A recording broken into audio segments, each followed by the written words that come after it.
Hello, y'all. Good night or good morning to whoever may see this, whatever time you're going to see it at. And I want to come in here and talk about schooling for this video. And,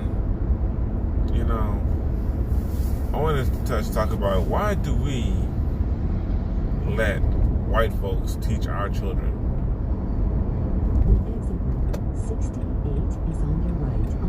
I really want to know why we do that. Because we know that 80% of the teachers in this country are white females. And we know that a lot of them are racist. Not all, but a lot of, or a percentage of it.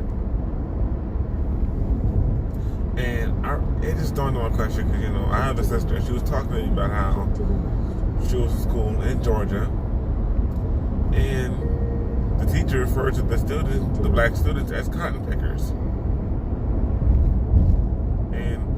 She got reported, and she left, and she's still at another school somewhere. So,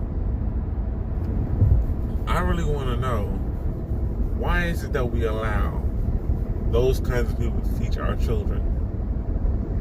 They have done us no earthly good since the day we've met these people. Not to say that there aren't some white folks who are generally good and are loving people. There are some out there, but I really have to ask these questions because all over this country, we give our children to white folks to teach them and educate them, and we know the public school system is not educating you properly. We know it's useless. There's nothing but lies. As far as history is concerned, nothing but lies. They don't teach about black history, or they whitewash black history, or they just teach about their history, and they even whitewash that. So, I really want to know, what is it going to take for us to open our own schools and to start sending our kids to our schools? Now, it is happening. There are Afrocentric schools coming around and coming up little by little. There is a movement to make Afrocentric schools. But we have to really, really, really make sure there is at least one in every one of our communities. Not only do we have to fight for reparations, and I'm not ADOS, my families are immigrants, so I'm an ADOS supporter, so ADOS shouldn't come to me, but guess what, I can at least lend my voice to its cause and support it. I can at least lend my vote to its cause, or vote on the side of people that look like me, because at the end of the day, if ADOS gets reparations, then I might as well say I got them too, because people like me got them. If laws change for African Americans, it's going to help me out as well.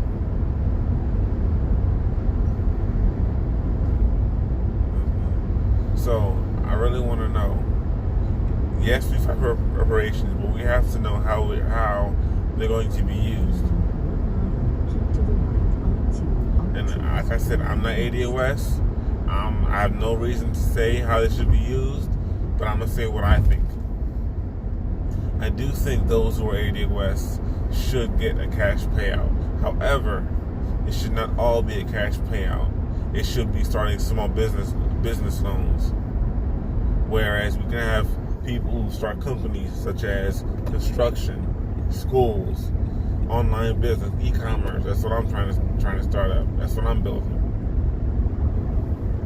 Or grocery stores, all kinds of other things. Water treatment, having our own systems together. One day building maybe our own community jails to like those of us who do us harm. So we have to learn how we're going to use the reparations. They are due. And I want to ask another thing too. Say, for example, this year we got reparations, and we start building schools or whatever, there is a portion of black folks that are going to hand that money right back to capitalism. We have to learn not to spend all of our money on Nikes, Jordans, Gucci's. Nothing is wrong with going to one of those stores every once in a while and just spending $300 on one pair of shoes once in a while. Police reported ahead. But it's wrong when you can at least have a bunch of Nikes in your house, but your neighborhood looks like the ghetto. It's wrong when you spend $300 and you're broke after that. We're always making the white companies rich, but people like look like me, black like me, or some black like some of you, we don't spend our money with them. We'll be quick to tear them down and drag them through the mud. Whereas this white company, we don't do that. As black folks, they always want the discount, but they don't go to Nike and ask for a discount. I can imagine most black folks here that might see this video probably have a pair of Jordans in their house, or some Nike shoes, or Adidas, or maybe some Gucci belts, or something of this sort. Black folks, we have to not only build our own schools, but put the money into our own communities. Keep our money circling within the black community. When I say black community, I mean all aspects of it. So reparations get paid out to ADOS. I'm just saying this as a supporter, not as an ADOS person myself. I believe that this should be used to benefit all black folks in this country. And when I say to benefit, I mean as far as, okay, I'm trying to build my own e-commerce store. If I wanted to work with someone who was ADOS and say, hey, I need a business loan, will you help me out? Will you support me? I don't think it's fair for the ADOS person to say, oh no, you're from Jamaica, whatever, so you're out of here. No, if reparations get paid out to ADOS, it should go into business loans, building schools, and even in schools. Say, for example, one day I have kids. I should be able to send my kids to one of those Afrocentric schools and pay my way in. That is how we must unify black people. That is how we must unify. Or say, for example, an African brother wants to start a restaurant, okay, and so does someone from ADOS, or he needs the funds from ADOS. It should be, okay, you know what, ADOS, African brother, we gonna help you out. Start your thing up, have your African food. We're going to come in there and cook with you. We're going to work with you. We're going to have our own farmland where you can come and get what you need to cook your food. So we need to unify on those levels. It's not easy. But if some of us can start doing that stuff, it'll make change throughout the whole of black people. Because we are global. We are a global people. If we can connect globally, which is what those in power do not want. They don't want us to connect globally, which is why we must do everything that we can to connect globally. Do business with those on the continent. Because if we can grow what we have here, for example, if I'm saying from Nigeria, I have family from Nigeria, and they would open a restaurant in the black community, we should say, sure. If they need corn or rice or anything that we can grow here, we should say, yes, have access to it. Maybe they gotta pay some money, for the stuff, but have access to it. Grow your own stuff. Have our own grocery stores. Have our own schools. That way, have our own little communities like everyone else in this country do. And we can actually have where our young, I'm only 22 years old, and it's very empowering to me to see another black person, whether they be my age, younger, older, whatever, doing business and being successful, or having a great career, even if it's working for a white company and being successful. If it's one thing I can say about the Obama family, if it's one thing I can say about them, even though I'm not a fan of Obama, right? The image of them being in the White House was a very powerful image. If there was nothing else behind that, the fact that a so-called black man is in the White House should inspire black people. Even though he didn't do anything for our people, but the fact of just of the image of, okay, if, even though we know they put him there, we know that the white folks, support him and put him there, corporations, whatever, but the image of a black man being a president should be able to inspire us to achieve greatness in this country or all over the world. Because you know, those who are in the mainstream a lot of them are coons. But if we can come together as a black people and create our own political parties, our own systems, then we could have a 10 times Obama. We could have someone who looks just like Obama, but is actually for our people. When I say our people, I mean our people everywhere on the globe. Whether he's ADOS or not. Whether he's an immigrant or not. Because guess what?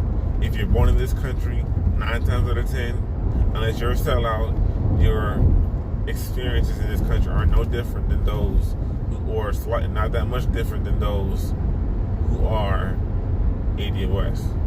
As far as dealing with the education system, dealing with police, we get treated no differently. Yes, we might have more of a cultural base, whatever, but on the outside, we're the same. And you can disagree with me or agree with me. We can agree to disagree. I'm not right on everything that I say, but I know I'm not wrong either. So all I came on here to say in the West is that all black people, I mean black people everywhere, from America to the Caribbean to the South America to Africa to Europe, Asia, everywhere we're at, because we're everywhere on the globe. There's places some islands that we're at, and I don't even know that we're there. You get what I'm saying? So we have to come together. We have to, for the sake of our children, because there's one thing I know. Every day, I'm learning new things. With it, and especially through the new black media. That's what I'm listening to. The African Diaspora Channel, Michi X, Vicky Dillard,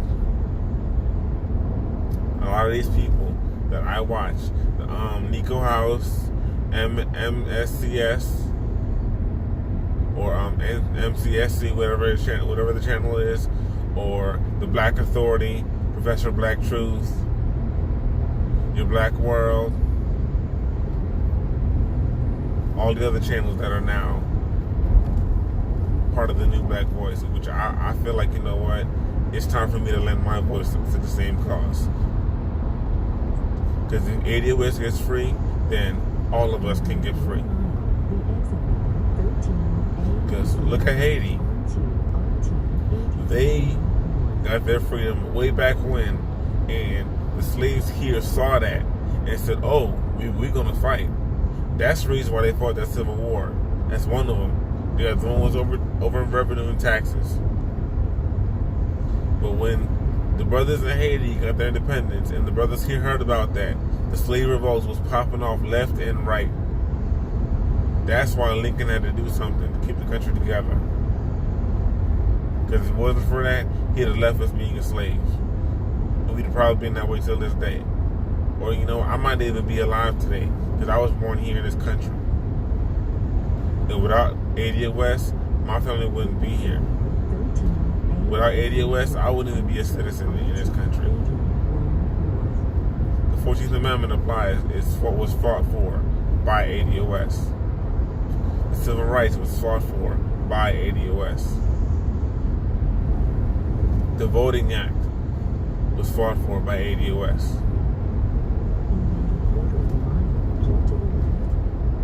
So, we in the immigrant community, or those of us who have immigrants in our family, and I mean immigrants, I mean in every other community as immigrants, we have to pay the respects to ADOS. If it wasn't for them, none of us would be here. None of us would be here. So those immigrants that come in and look down upon ADOS, you have to stop that. Because anytime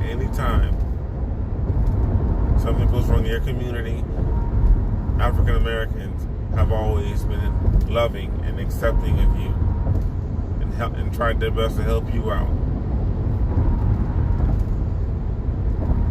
Even the Jews benefited from the civil rights movement. And look at where they're at today. They're the ones who own the major companies that in politics and are against reparations in favor of the new Latin immigrants or Mexicans or Guatemalans or the Latino immigrants coming into this country. The Democratic Party has not done one thing to benefit black people as a whole. When I mean benefit black people, I mean just benefit black people, not people of color or minorities.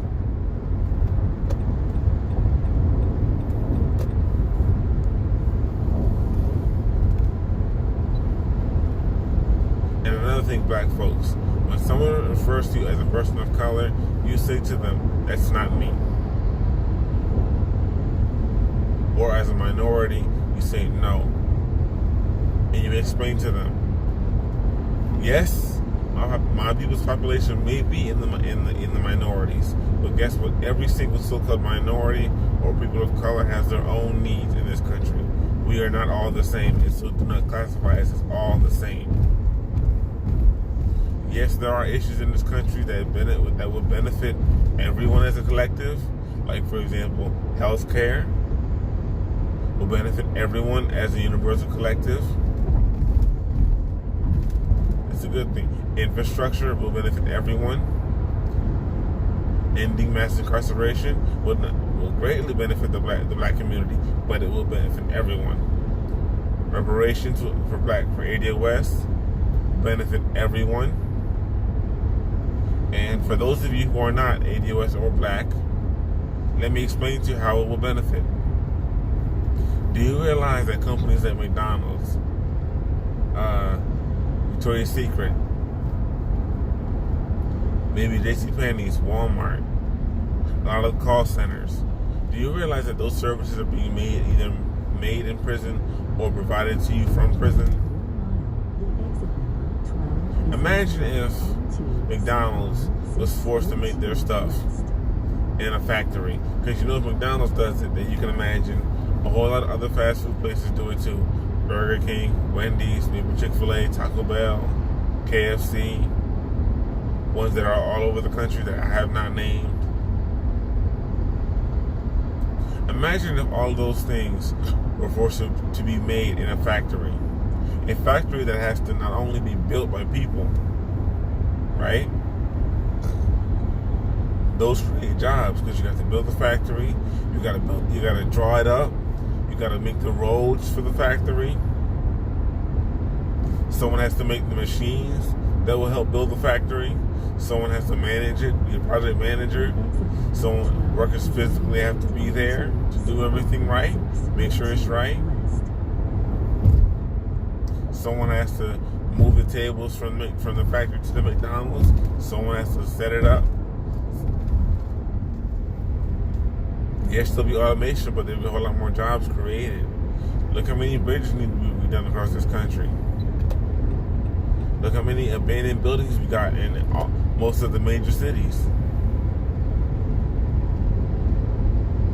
So, if reparations were paid out, right, it means this corporation would no longer have a slave pool to pull from. Because that's exactly what prison is nowadays. Slavery. Because most prisons, I shouldn't say most, but a few, namely the one I know, Angola, Back in the day, it was a plantation. See the difference? Both of them start with P. Prison, plantation. On plantation, you have rules. Just like in the prison, you have rules. On the plantation, you had no name, no identity. In prison, you got a prison number. That's how you go. Watch out, vehicle stopped on shoulder ahead.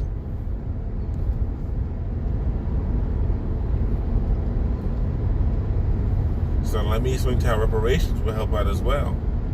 The reparations is from the business loans, create businesses, create jobs. That would do things for everyone. Another thing, most crimes in the black community happen because of economics. There's no opportunity. Because of the law, the way the laws are so written, if you got a record for any little thing, they can discriminate against you. Black companies are more likely to hire black felons than white companies.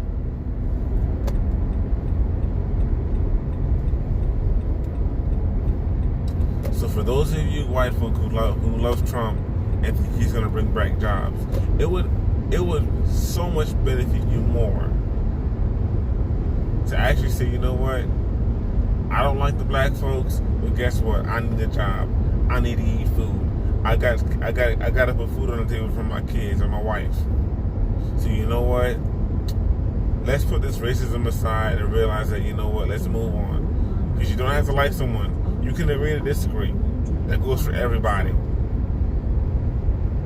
Because I don't know who's so foolish to let their hatred for someone else, or the fact that they just like someone else, harm them. Just think about this. People say China took away jobs. No, they were sent to China by the white folks who run those corporations.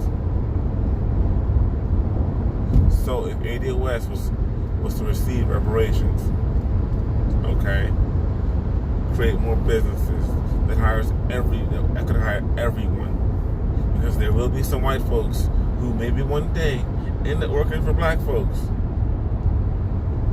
You never know. You just never know. Because black folks are a loving people. For all that we have been through all across this globe, we are still a loving people. We are more spiritually connected to the world, to the universe, to God, to Yahweh, Yeshua. I would say Jesus, but guess what? I don't want you to think of white Jesus, because we know that he was black. We know that the Bible says he has skin like bronze and hair like wool.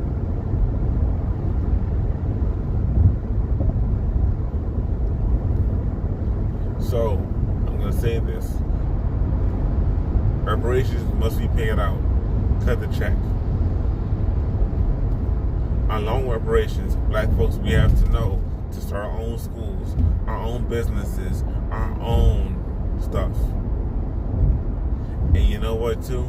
We can't be afraid to let other parts of the black community who are immigrants come in. And I'm not saying give them reparations too, but sometimes, guess what? They may want to help out. They may want to say, you know what? I'm starting a business for the black community in this country. Even though my parents are from here, they still are a part of the black community in this country. Not saying that they are ADOS, no. But they still should be included into discussions that are for black folk in this country.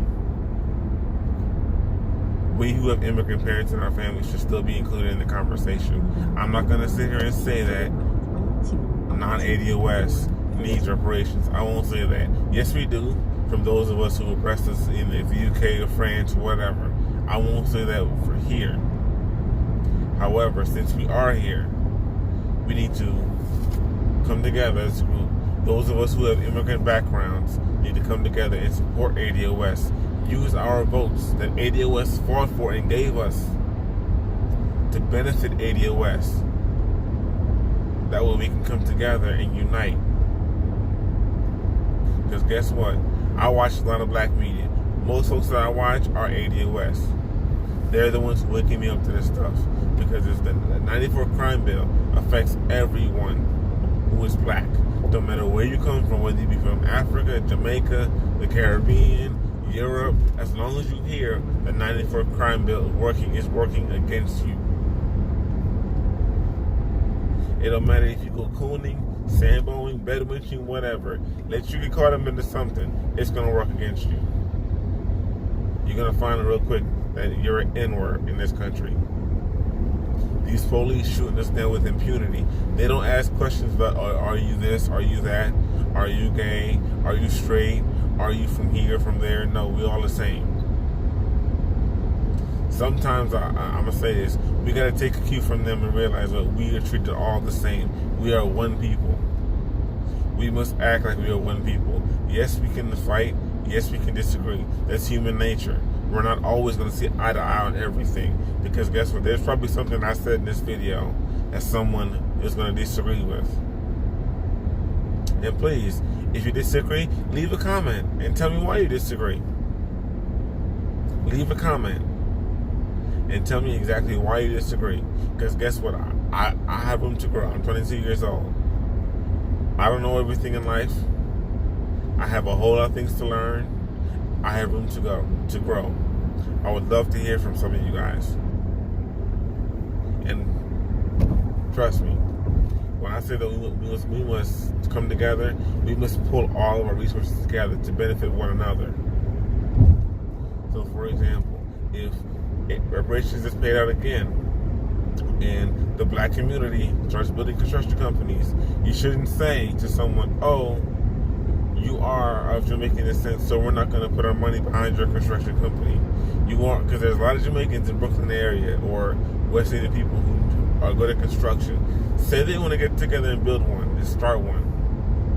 Reparations gets paid out, and they have the knowledge how to do construction and to build up houses and community and stuff like that. Don't say to them, "Oh, we're not going to support you since you're from Jamaica," or whatever. No. Because then you're only adding to the division.